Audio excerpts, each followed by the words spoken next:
I hope, welcome back, everybody. I hope everybody had a good summer. We had a little time off. It's nice to see, or at least hear from all of you again. It's been hopefully a good summer for everybody, and I appreciate the chance for us to get together again. Marcin, do you have any sort of opening comments for us?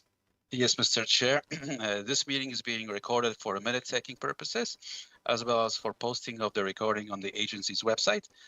This meeting is also being live-streamed on the Access Health CT website. Thank you, Mr. Chair. Thank you very much.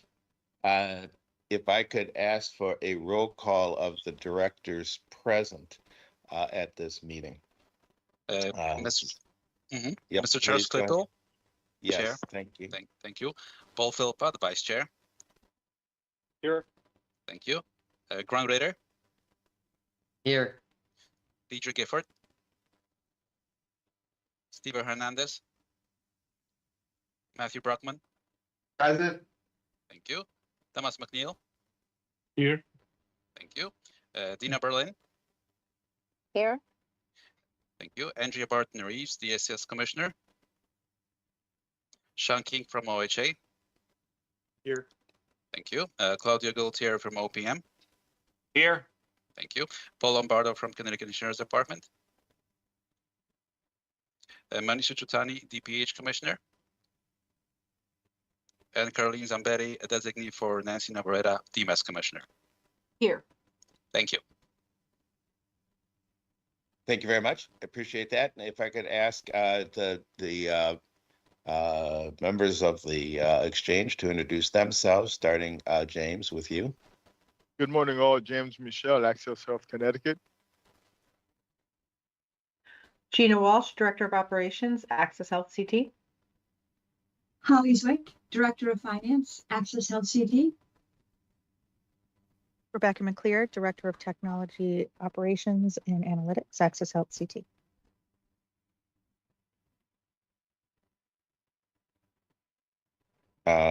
Is that it? Nope. John No, we Carbone. have more. Okay. Good morning, Caroline Rouette, Director of Marketing, Access Health CT.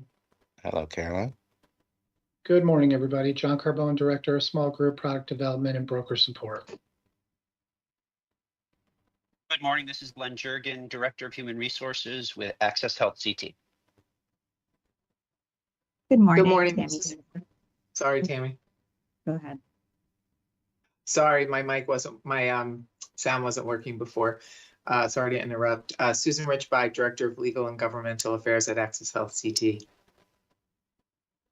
Good morning. Tammy Hendricks, Director of Health Equity and Outreach, Access Health Connecticut.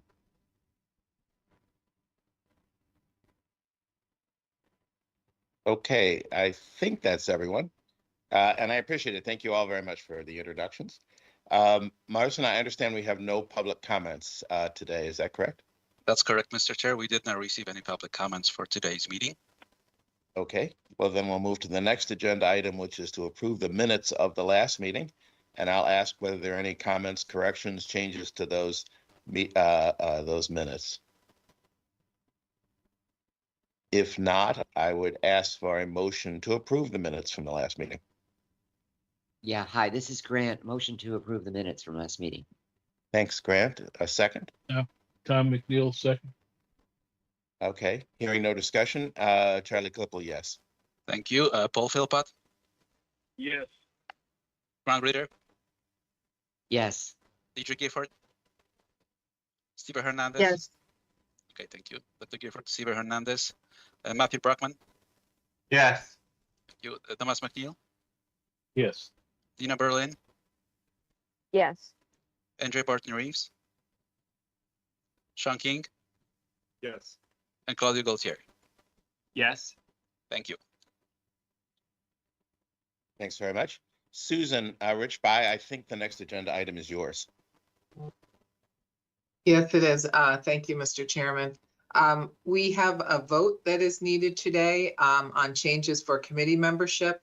And I just want to point out that pursuant to the exchange's bylaws, the board is required to vote members on and off committees. And there are two of our advisory committees that have requested that they step down, due to their own reasons right now. So we just need the board to vote for those removals. Before we do we have a thought about replacement or net removals? What's the thought there? Yes, we do, Charlie. We are currently recruiting, and we have some ideas in mind. But we want to contact those potential committee members before we bring it back to the board. But we are working on replacing both of them. Okay, thank you very much. So these are requested resignations in effect that we're accepting. Correct. Yeah. Yes, and we just want to thank them for their service. And Charlie, we'll get a letter out to them, or both mine and your signature, and thanking them for their service to the board. All right. Well, we'll record in the meeting that the board also thanks them for their service. And if there's any discussion, if not, then I would ask for a motion to accept the. Charles, can you give the names of the two people? Oh, I'm sorry. Let me read the motion. A motion to remove Ellen Skinner as a member of the Shop Advisory Committee and to remove Holly Hackett as a member of the Health Equity Outreach and Consumer Experience Advisory Committee. Yes, motion to accept the resignations. This is Grant. Thank you, Grant. Second. Second is Paul. Second. Thank you, Paul. Any further discussion? If not, then Charles Klippel, yes. Thank you. Paul Philpott, Yes. Grant Ritter, Yes. Deidre Gifford, Yes. Steven Hernandez, Matthew Brockman, Yes. Thomas McNeil, Yes. Nina Berlin, Yes. Andre Barton Reeves, Sean King, Yes. and Claudio Gaultieri. Yes. Thank you. Thank you very much. James, the floor is yours. Thank you very much, Mr. Chair. I'll move very quickly as we have a full agenda that we have to get through. Good morning, all, and welcome to our September board meeting. And thank you for joining us this morning. I am James Michel, the Chief Executive Officer of Access Health Connecticut, and look forward to sharing important updates with you this morning. Before we begin, there are a few items I would like to share with the board. We are working with the Department of Revenue Services on a new way to connect with Connecticut residents who are uninsured following the passage of a new law about 2 years ago. Residents will be able to check a box on their tax return for the tax year 2024, requesting information from Access Health Connecticut. Then we will do the outreach directly to those folks that check the box on their tax form. Then we will work directly with them to get them access to health insurance. So that's coming in the next year. There's something that Susan has been working directly with the legal team at the DRS to get this going. So the project is ongoing as we speak to make sure our system is ready to receive that information so that we could get more Connecticut residents access to health insurance. And again, we anticipate this will help us to increase our enrollment numbers going forward as well. Another important update is that Connecticut Holding Inc. is being acquired by Molina Healthcare. We sent some information to the board about that several weeks ago, and we look forward to. We are currently preparing for the anticipated transaction to be completed in the second quarter of 2025. I would encourage you, please reach out to me and Susan if you have any questions as we move forward. But we will, as this evolves, we will keep the board abreast of what's going on and where we fit in with these transactions. And finally, we will be scheduling demonstrations for the new platform for individual coverage health reimbursement agreement, also known as ICHRA. And this is, John will give you more information about this shortly, but this has been set up to give small businesses access to the marketplace. If they're qualified, their employees may enroll through Access Health. And some, if they're qualified, may qualify for subsidized health. So we think this is the viable option to help small businesses give access to health insurance to their employees. Also we will be demonstrating these demonstrations will be planned for the board members and elected officials in the coming weeks. We are working with small nonprofits for a soft launch of ICRA on November 1st of this year. Regarding our meeting today, we will begin with a committee update. The strategy committee met last week to discuss several strategic initiatives. These include ICRA, as I just mentioned, and our 10 clicks or less technology project to simplify and improve the enrollment process for Connecticut residents.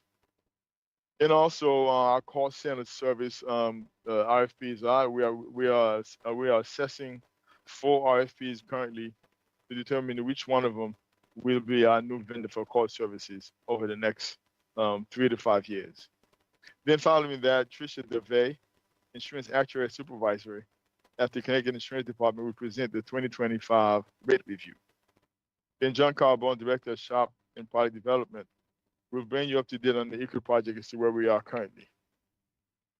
Director of Marketing, Caroline Rurette, and Director of Health Equity and Outreach, Tammy Hendricks, will cover the latest enrollment and outreach information for Cover Connecticut. Caroline will then give a report on the result of the recent survey we conducted about the impact of the Affordable Care Act on health and well-being here in Connecticut. We will send that the entire survey, including the executive summary, to the board right after this meeting. Then John and Tammy Hendricks will share broker news, including information on the Broker Academy, certified broker training, and the current number of certified brokers we've access. So that's a request that came from one of our board members at our last meeting. Then Katie Hearn will wrap up our presentation. Katie Hearn is the Associate Director of the Enterprise Project Management Office. She will provide an open enrollment readiness update. Open enrollment, as we all know, will begin on November 1st, 2024, and will run through January 15, 2025. Katie will discuss technology, marketing, and outreach preparation for this period. I will pause now, Mr. Chairman, for anyone with any questions. Thank you. Any questions? Yes, Mr. Chair, this is Claudio. If I may just ask a couple things, maybe provide some suggestions. So one, James, I think that's phenomenal that you guys have moved forward with that legislation that was part of the Human Service Implementer 2 years ago to facilitate better data collection, optional data collection between DRS and the tax form and Access Health so people get maximum state subsidies. Have you all reached out to, I know the Human Services chairs have on at least a handful of occasions reached out to me, very interested because they helped shepherd that language through on status updates. Is it possible maybe we can convene a group of key champions and allies legislatively and folks like the Connecticut Health Foundation, Health Equity Solutions that worked on the authorizing bill just to magnify when you're ready to launch that, and maybe we can have a concerted outreach push to that new access point for more enrollment? Thank you, Chloe. Yes, we will develop a whole strategy about communicating this new effort around collecting information about the uninsured. Again, we work with DRS directly to develop that strategy, but we will have a strategy, and we will leverage our community partners, our navigators, as well as our Connecticut Health Foundation and other organizations that we've worked with in the past to get the word out. Okay, Social and if I media, could direct and ask, so forth. Yes. if I could ask if there's some sort of just very simple one pager on that you could share with the board. Each of us have our respective channels, and I think we could be helpful at pushing the word out there as well. I know legislators do newsletters, so it could be ready-made for a late December newsletter announcing this change, and that's another avenue that we could help magnify. We will do that. We'll do that immediately. Okay, thanks so much. Yes. The other question is on ICRA. Very excited that November 1 is coming around and that there's going to be a soft launch of that new option. I think it's going to be really helpful for small business employers. James, when you and I were talking offline a few months back, you had mentioned that the target audience, at least to sort of build some critical mass, would be around the nonprofit community. So wondering if you could give us a status update Has there been some initial commitments from some of the key nonprofits? What have been the state of the conversations with the Alliance and other nonprofit representatives? Sure. Thank you, Claudio. When John gives his update, he would address that directly, direct question to you.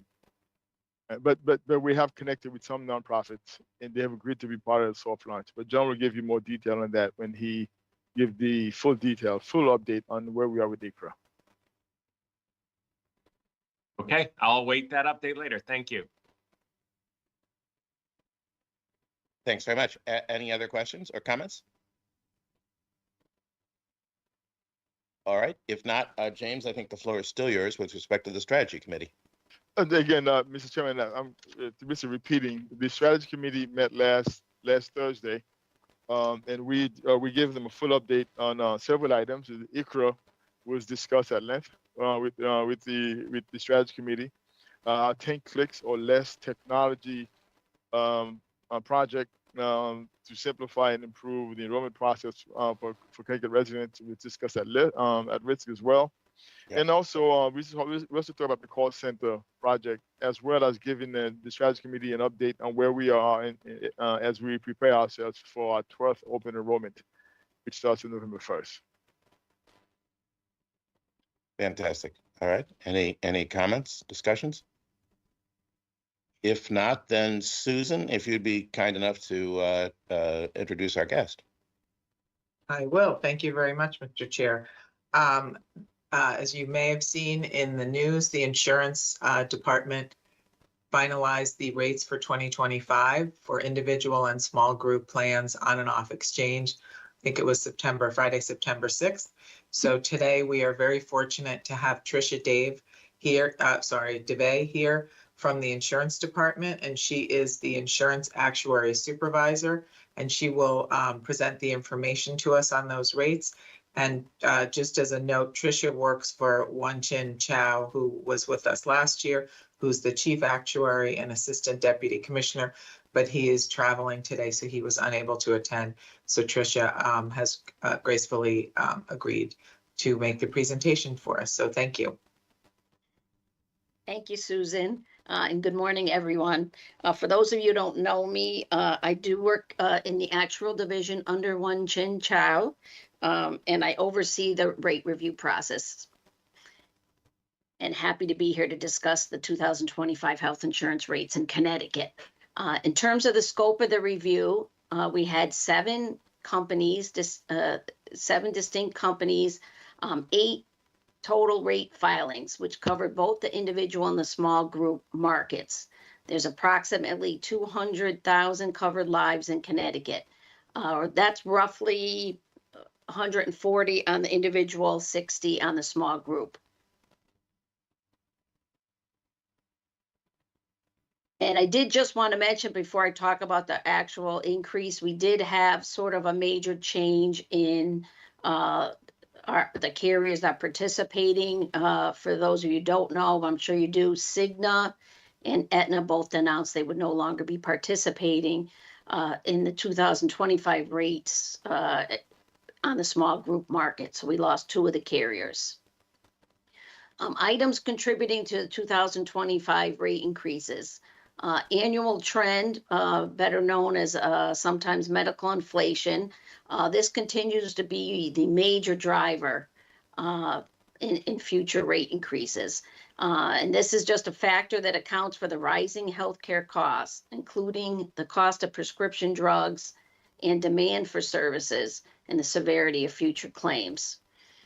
Within this, it does incorporate medical costs, which have risen more in line with the high single digits, 8 to 9% we're seeing range for the carriers, but also prescription expenses, which have risen but much higher, more in the range of 12 to 19%. These increases are primarily driven by higher utilization and greater disease severity, which lead to advanced stage treatments and overall increase in healthcare spending. In addition to the trend, the next major item, which accounts for usually most of the remaining, is various experience adjustments, which generally are adjustments necessary to reflect deteriorating claim experience from the prior rating period to the current rating period. I also included Medicaid unwinding here. It's actually sort of a subset of an experience adjustment, but I thought it was relevant to include it since everyone's familiar with this happening in the last couple of years. It represents the impact of the current commercial market due to Medicaid unwinding, and really talking about carriers' feeling on how that their population is going to change due to this unwinding, and the impact on the rates due to that. I also would mention, what is not mentioned here is legislation, which we usually have.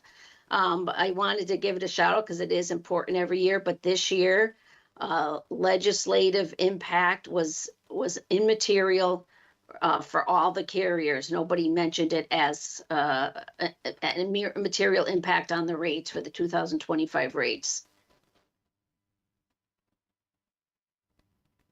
All right, so let's just get to the specific numbers and the decisions that were made.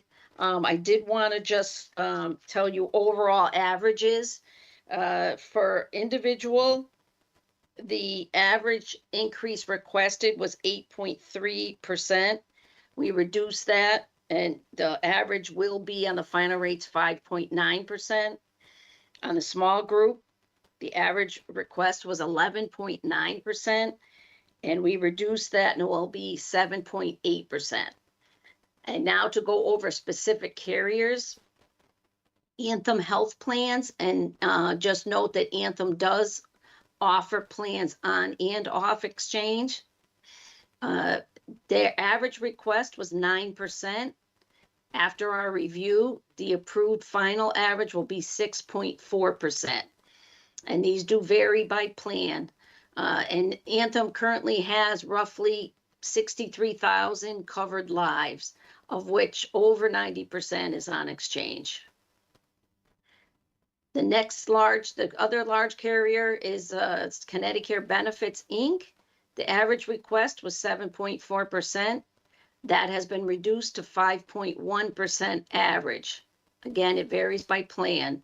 They have over 73,000 covered lives. Connecticut Insurance Company, Inc. They also currently offer on and off exchange. They have much smaller covered lives, a little bit over 4,000. Their average request was 12.5%. That was reduced to 11.8% on average.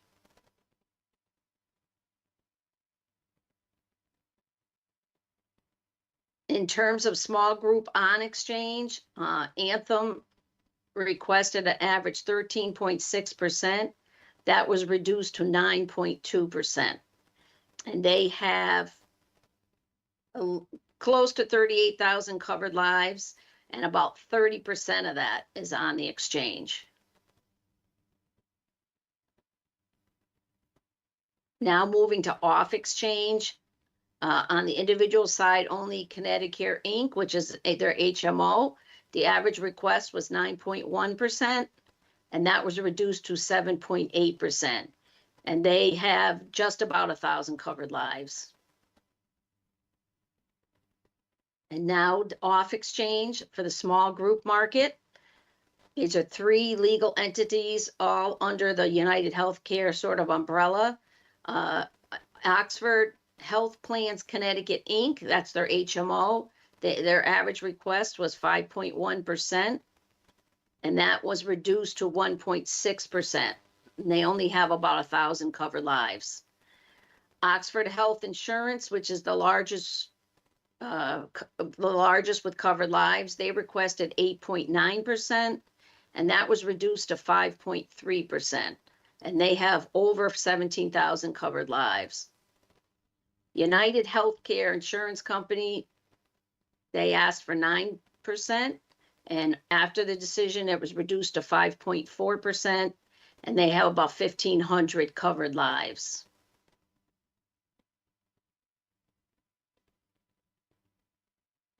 And I don't know, is that the last? If that is the last slide, we can open it for questions. I think. First of all, let me thank you for joining us this morning. We appreciate You're you being welcome. here, and we appreciate the update. I actually have a question. Sure. It's just more curiosity than anything. In your opening remarks, you said an increase, significant increase in the severity of illness in the state. Is that sort of a bounce back from COVID, or is there really a change in the morbidity of the state somehow? My understanding from the carriers that that's not COVID specific. That is just that relates to everything in general. That's what we're hearing from the carriers. Wow, that's a interesting observation. All right, Hey, Charlie, thank you for that. Let me, yes, please. Any other comments besides mine? Thank you. Yeah, for Charlie, questions. it's Paul. I got a question. Sure. Yes, please. The question has to do with the average age of the insured group. Can you tell me if that age has been stable? Has it been going up the last few years? Where are we with that? That I actually don't know. I don't even think I have the information to probably get that, but I could certainly get back to you on that, and I'd have to reach out to the carriers. Probably a good point to know, but Well, that might help explain the increase in morbidity. It certainly could. Yeah, it could. Maybe it'd be helpful if we had that information. okay. Yeah, no, I can follow up on that. I'm sure the carriers should have that type of information. Appreciate it. Thank you.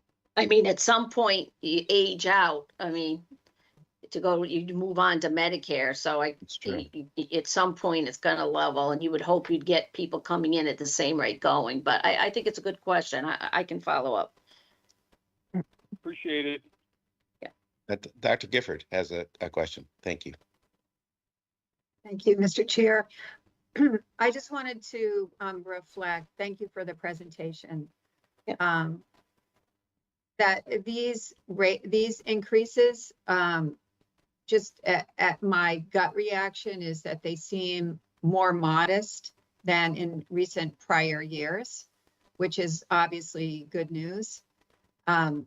I will share with the board that our state has set a target for cost growth of 2.9% between 2024 and 2025.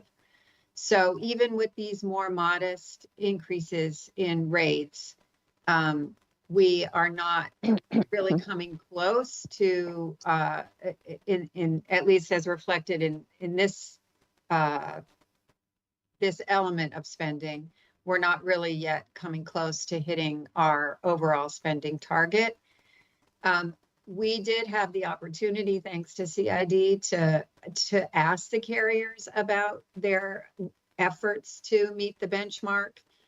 And I think it's fair to say, and others who were there could offer their interpretation. I think it's fair to say that the carriers had two general responses. One is that they don't really consider the benchmark because they use their actuarial methods, which are different from the considerations in the benchmark, which are growth in household income and projected gross state productivity. So that's a challenge that we have. And the other is that they repeatedly said that they are unable to control the medical inflation because of healthcare consolidation and their difficulty in negotiating with some of the larger systems.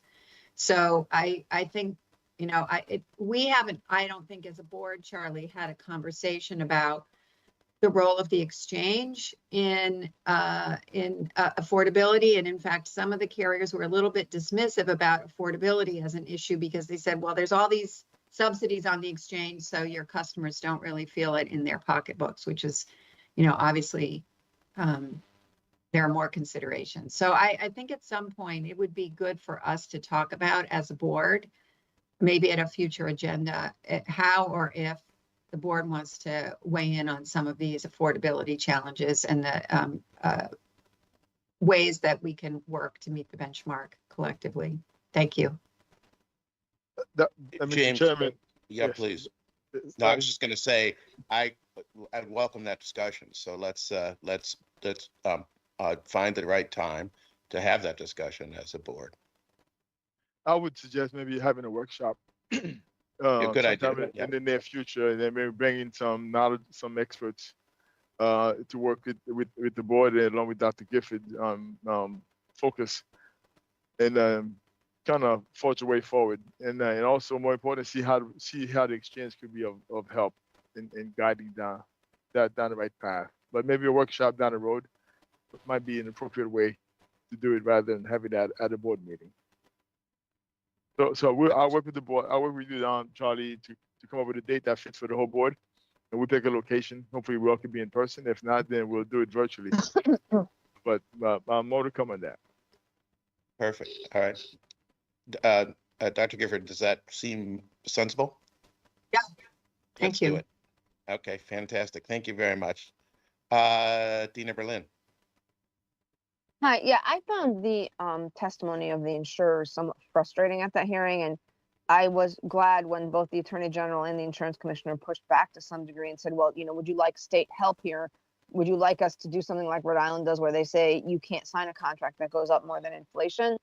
And I did find that particularly one of the people testifying, the one who testified for Anthem, made some claims about legislation that were false. And Senator Looney sent a letter to them expressing his frustration with the assertion that the legislation to limit formulary changes during the year and also make some patient protection and prior authorization, they said that those were drug company driven, and that's actually a false narrative.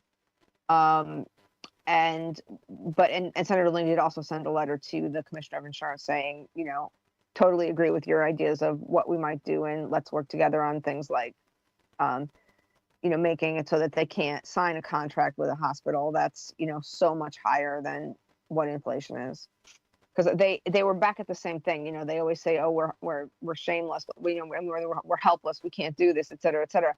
And the insurance industry is pretty consolidated itself. So I think they're, not necessarily genuine. And in addition, they always say that the medical loss ratio is a price control. It absolutely is not, right? Because they don't care whether 20% of 1,000 is more than 20% of 100. So they're not that unhappy at paying, getting, having to pay 1,000 if they have, 20% of that to use on administrative costs. So I personally found their testimony pretty frustrating.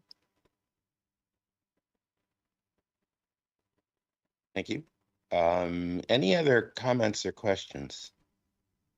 Charlie, just one quick follow-up to a question that Paul asked on the exchange, and given that the exchange has the largest, the lion's share of the individual insured on the exchange, our biggest group on the exchange is the group that ages from 55 to 64. That's every year that's growing more and more. So Paul, there's some validity to your question that maybe the drivers of the increased costs in healthcare might be folks aging up towards Medicare. But our largest group, about a third of our enrollees are aged between 55 and 64.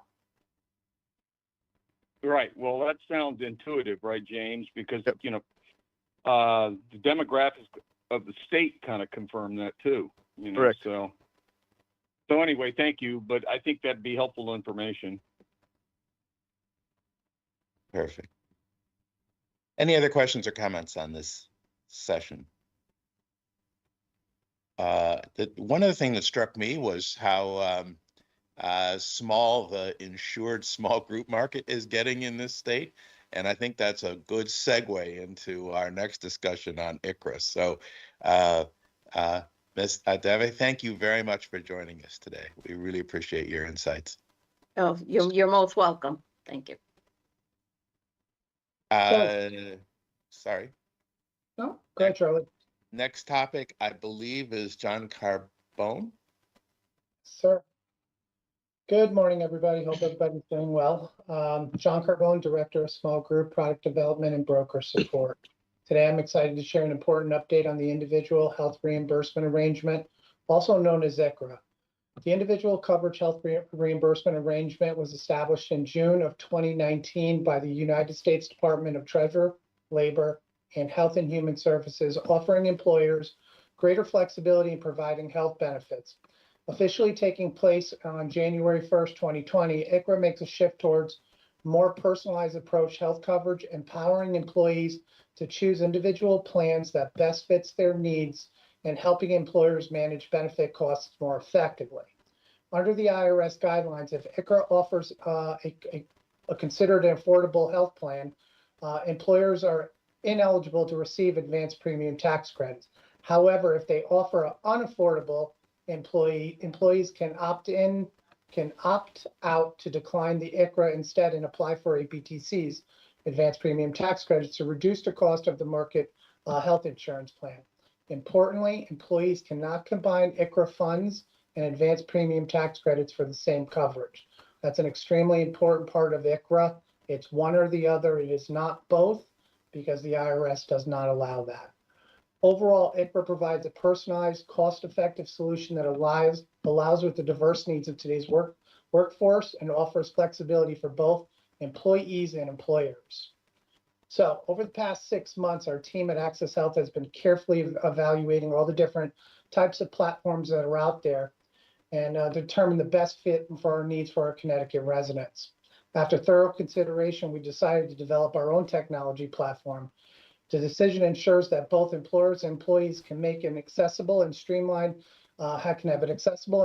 experience when enrolling, with the full support of our dedicated broker community. I'm pleased to announce that this new technology platform is way underway. Starting the week of October 15th, we will begin meeting with key stakeholders to demonstrate this platform. These stakeholders include the office of the governor's office, the Access Health Board of Directors, Real Estate and Insurance Committee, our Comptroller's Office, Anthem, Connecticut, and our local broker associations.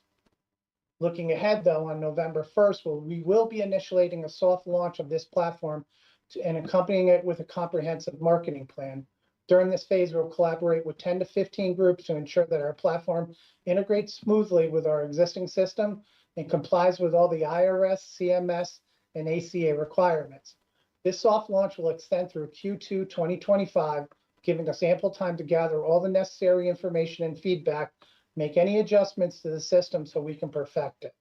By July 1st of 2025, we plan on rolling out a fully enhanced platform, bringing new levels of innovation and needs to the marketplace. We're generally excited about the development and the positive impact that this will have with our clients, partners, and community.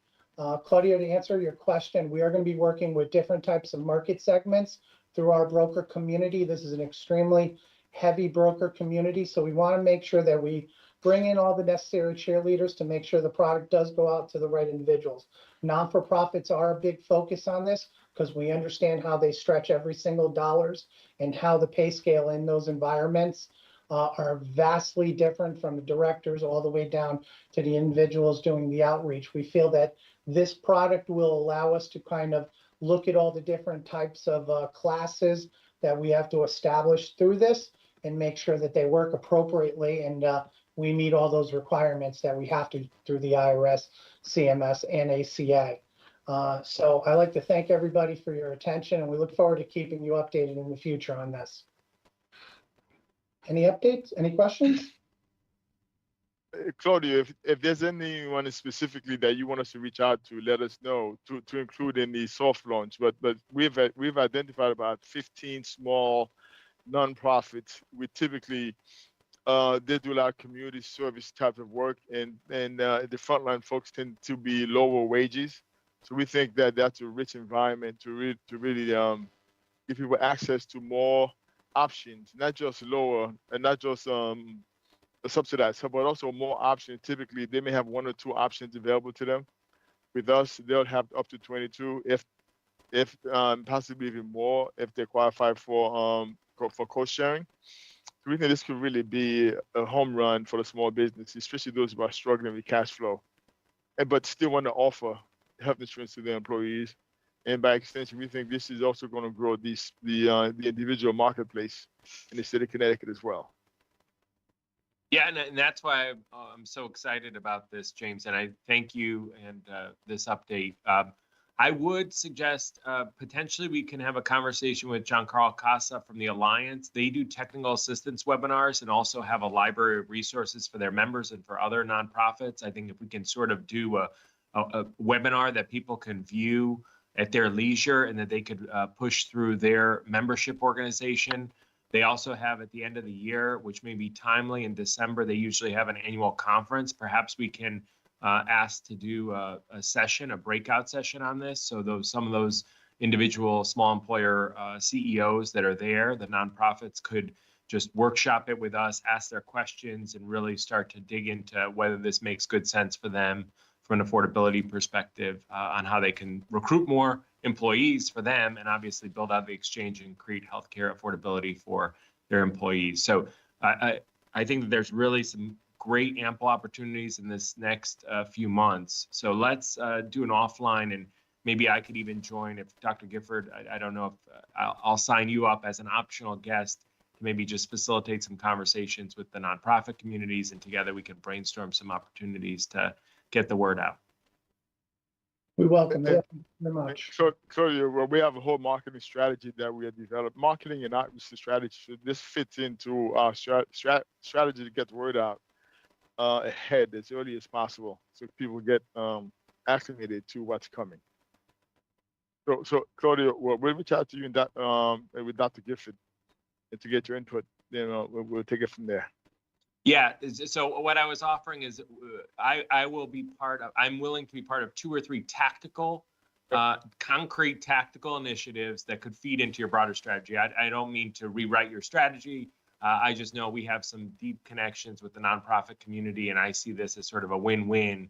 And as a facilitating, on behalf of OPM that facilitates across agencies and looks at provider networks that serve our human services agencies, I just want to use those channels to maybe suggest a few very concrete tactics that fit in your strategy. Yeah, we welcome all the help at all because, as you know, we are a small organization, so more help we get from the board, the better we all will be. Thank you. Dr. Gifford also has a comment, I think. Thank you. Thank you, Mr. Chair. So I just have a request, if I could. Claudio has been doing a valiant job of trying to educate me about ICHRA, but I still find it somewhat of a challenging concept. So I would like to request a simple example for an employer that says, here's what you pay now for premiums, and here's your employees' out-of-pocket costs, and here's what that would look like if you were to join this initiative with some actual numbers, so that those of us on the board and also employers can see how the input of the employer changes, if at all, and what the impact is on the employee and where the federal subsidies come in. It's a little bit hard for me anyways, to grasp just in words. And I think a graphic with some examples would be super helpful. But I also want to join Claudio in saying thank you to everyone at Access Health for moving this forward, because I think it has the potential to answer a lot of the requests that we constantly hear from small businesses who are struggling to provide affordable care for their employees. So, Dr. Gifford, I'll let John comment even more, but that's precisely what we are working on creating, taking a real company right now that we know about, and a small nonprofit, a real one, have all the information and put them, this is where they are right now. If they're coming to ICHRA, this should be the impact to them, to the employer and the employee. So you'll see the numbers in 3 phases. Currently, where they are, come to ICHRA, impact to the employer in terms of savings to the employer as well as the employee, more options they're going to have. As you might imagine, if you have a workforce between the age of 25 and 60, a 60-year-old and 25, you have different healthcare needs. But if you only have one plan, if you only offer one or two plans, then that's relatively unaffordable because of high deductible costs. To a 50 or 60-year-old, that might be very expensive. So you come to the exchange, you have more options available to you on the exchange. So a 60-year-old could pick a gold plan, and a 25-year-old may pick a bronze plan. So that's one of the benefits to the ICHRA would give to small businesses. In addition to those who qualify, may be able to purchase their healthcare subsidized through the exchange as well. But that's precisely what I asked John to create this document that's going to show current state for real business employers, employees, then come to ICHRA, and what's the impact to them after they're on ICHRA. So we are creating that as you requested from us. Also, that Dr. Gifford, because you know how complicated it is. I'm sorry, John. Go ahead. No, Dr. Gifford. Just to add in a little bit to this, we may make it seem very simple and kind of extremely high level. This is a product that we've been working on since COVID, trying to hopefully wait for the technology to catch up. We've chosen not to wait for the technology to catch up and simplify it, because everything we've looked at, we went through about 40 to 50 different webinars, and the technology has just made it more complex for brokers and employers.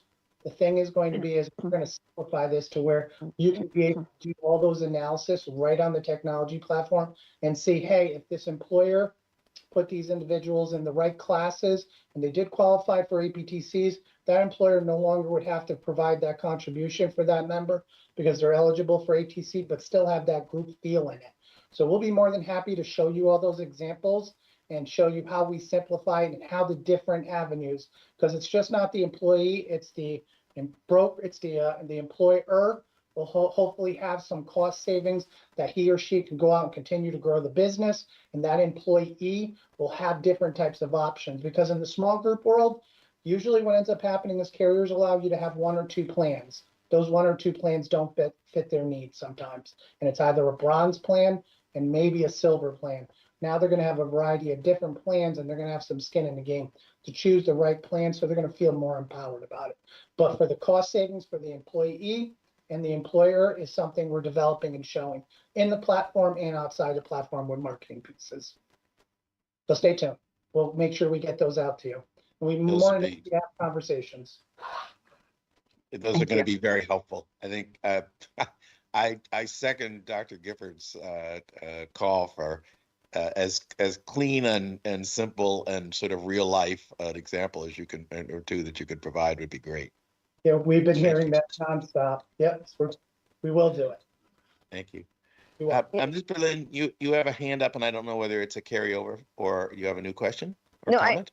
I just wanted to say that the ICHRA thing, it's kind of exciting if it's going to be sort of an alternative to this junk stuff that some people are using, like the attempt to do the association health plans and the level funded plans. It would be, I think, a much better option and hopefully equally as affordable, right? The goal is for us to provide them different types of options. So we want to make sure they can evaluate everything out there, because it's not going to be a total fit for everybody, but we feel like it's going to be a fit for a lot of individuals, but it will give a creative option. So that's kind of how we look at it. We're calling it an additional tool in the toolbox to hopefully help our broker community and employers and employees here in the state of Connecticut look at different options. As you can tell, we just have to simplify it down to a common denominator and make a very complex product easier. Any other comments or questions? James, I have a concern that we have an executive session at the end of this meeting, which I think is scheduled between 9:50 and 10 o'clock, and I really don't want to lose that. So we're more than a little behind here. If we could think about how to maybe address one more topic, but leave us enough time for the executive session, it would be very important. So, let's talk about the survey. Then we put everything else on hold until October. Thank you. Actually, you know what? No, let's talk about readiness. Readiness, okay. Dr. Gifford, can we send you the update on Cover Connecticut? I know you had, that's a request that came from you. Yeah, We of got course. that. Okay, thank you very much. We had laid it out. So we'll send you what we're going to update. And also, if you have any specific questions, we could schedule something with you as well. Thank you. Thank you.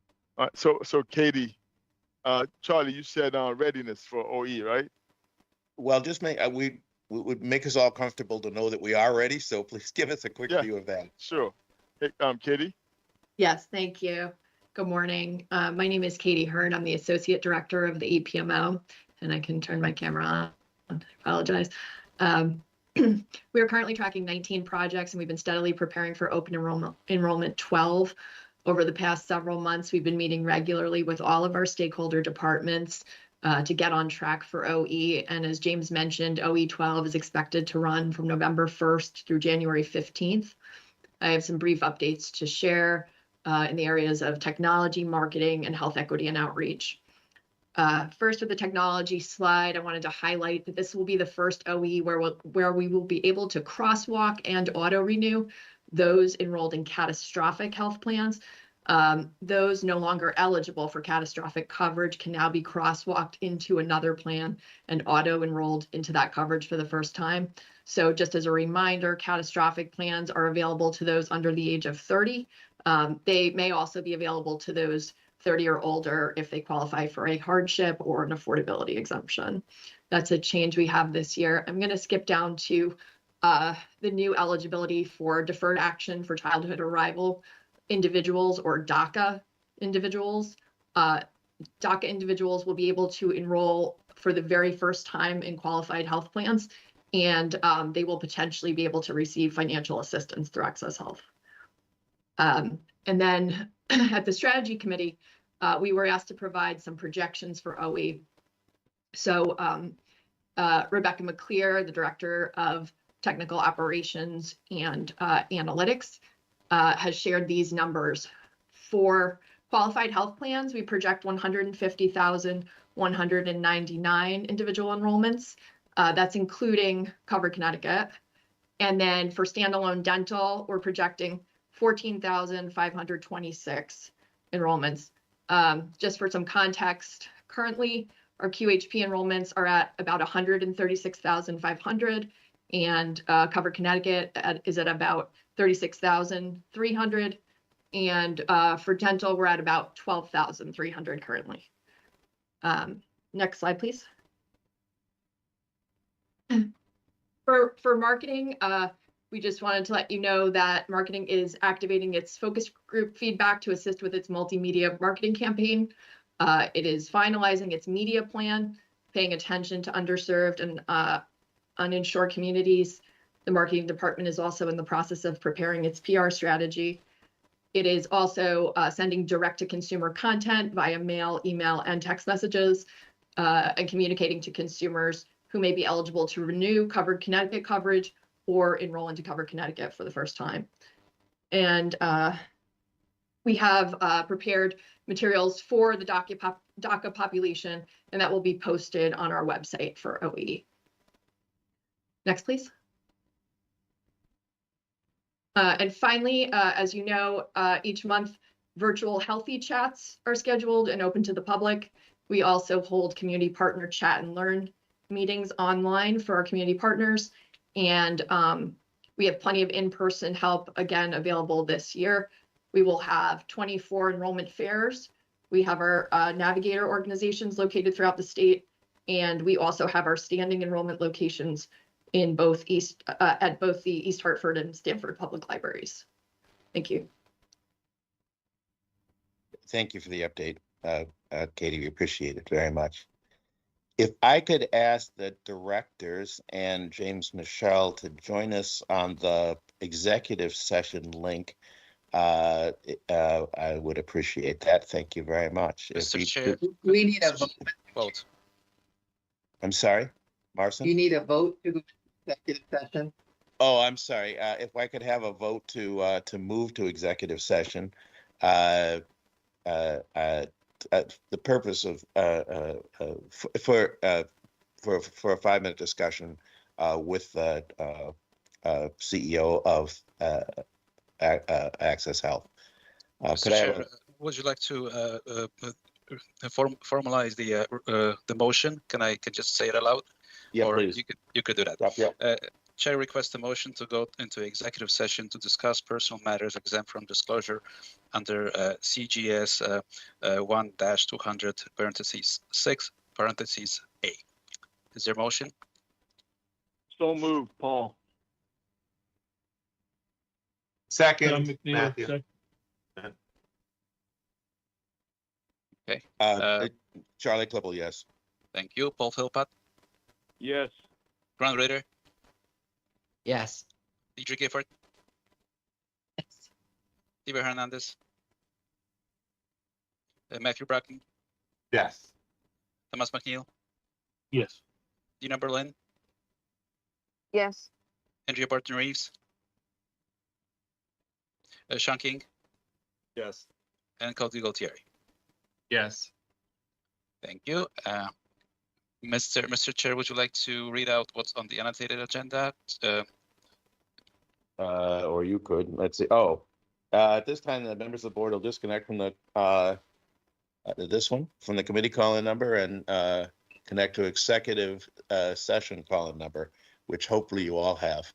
And at the end of that, we will then reconvene on this number and close the meeting. Thank you very much. Thank you.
We also just need a vote about skipping agenda items H, I, and J, because they were on the agenda. Sorry, my apologies. Okay, let's. And Martin can combine the last two if you'd like, to, the roll call to make it simpler. Yeah, fantastic. Arson, let me know when we have enough people. Yes, Mr. Chair, I'm currently counting.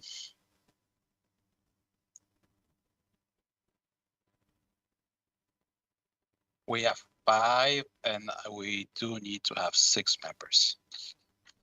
Uh-oh. And what do we do if we don't get the 6th member? I will defer to Susan. I guess you can't vote.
Motion to change the agenda to skip items H, I, and J today, and then to adjourn the meeting.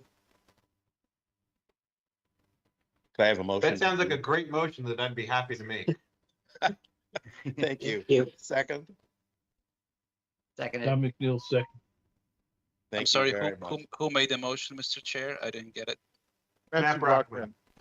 Okay, Matthew, thank you. thank you. Roll call, Charles Clipple. Yes. Thank you. Paul Philpott, Yes. Grant Ritter, Yes. DJ Gifford, Steven Hernandez, Matthew Brockman, Yes. Thomas McNeil, Yes.